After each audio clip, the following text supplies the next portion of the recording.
এই দেখো বন্ধুরা, হাঁসের মাংস। আর এই শীতকালে হাঁসের মাংস মানেই তো একদম তেল চর্বি। আর দেখো মাংসগুলো পুরো হলুদ হলুদ, এগুলো পুরো চর্বি। আর হাঁসটা অনেকটা বড়ই ছিল, প্রায় 1 কেজির উপরে মাংস আছে। আর এদিকে দেখো আমি কড়াই তেল দিয়েছি। হাঁসে যেহেতু অনেকটাই চর্বি আছে, ওই জন্য অল্প করে তেল বার হয়। গোটা গরম মশলা, তেজপাতা দিয়ে দিয়েছি। আর এদিকে দেখো মশলা করে নিয়েছি। তো চলো একটু পেঁয়াজ দিয়ে দিই।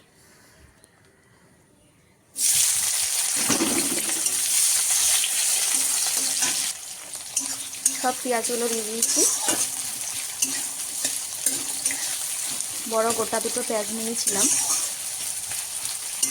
পেঁয়াজটা একটু লাল লাল করে ভাজবো। এদিকে দেখো মশলা কী কী আছে। এর মধ্যে আছে আদা, রসুন আর শুকনো লঙ্কা একসাথে আমি মিক্সারে পেস্ট করেছি। শিল নেই যেহেতু, সেই জন্য আলাদা আলাদা করে বাটলাম না। আর এদিকে টমেটো পেস্ট করে নিয়েছি। একটা আস্ত রসুন খাবে তো এর মধ্যে দিয়ে দেবো।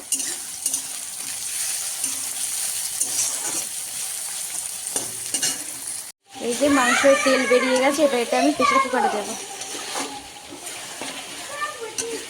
খুব সুন্দর তেল বার হচ্ছে।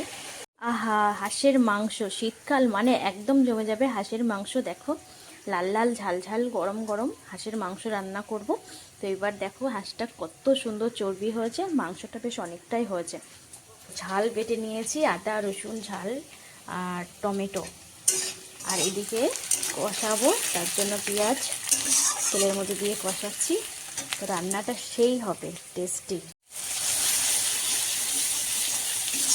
গরম গরম লাল লাল ঝোল ঝোল মাংস রান্না হবে। আর শীতকাল মানেই তো হাঁসের মাংস।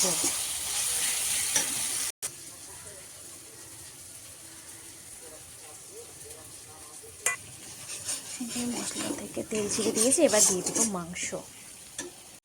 তো এবার দিয়ে দিয়েছি মাংসগুলো এবার ভালো করে কষাবো।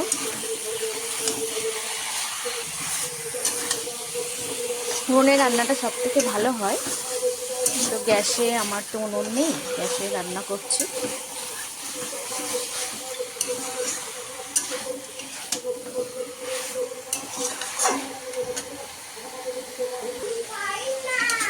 এই যে জল বার হয়েছে মাংসের, তো এই জলটাকে একদম শুকিয়ে আনবো। আর মাংস দেখবে তেল তেল বার হবে।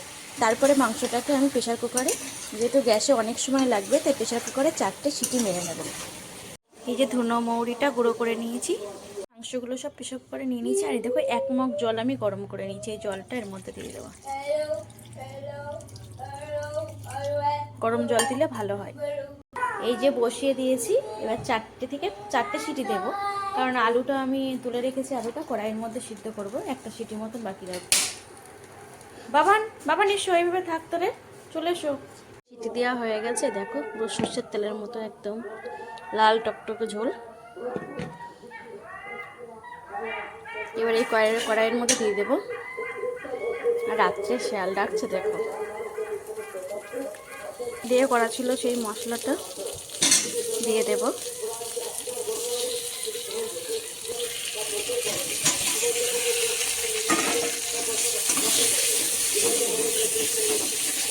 একটু ভালো করে কষে নেব আলুগুলোর সাথে, তারপরে মাংসটা ঢেলে দেব। এইভাবে একটু রান্না করে খেয়ে দেখবে, খুব সুন্দর হয় রান্না, টেস্টটা খুব সুন্দর আসে।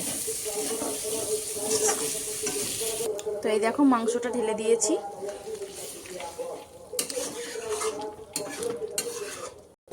এবার একটু জিরের গুঁড়ো দেবো, দিয়ে ঢাকা দিয়ে আবার সিদ্ধ করবো, আলুটা সিদ্ধ হওয়ার মতন। এবার ঢাকা দিয়ে কিছুক্ষণ সিদ্ধ করবো, আর একটু ভালো করে আলুটা সিদ্ধ হওয়া পর্যন্ত, তারপর নামিয়ে নেব।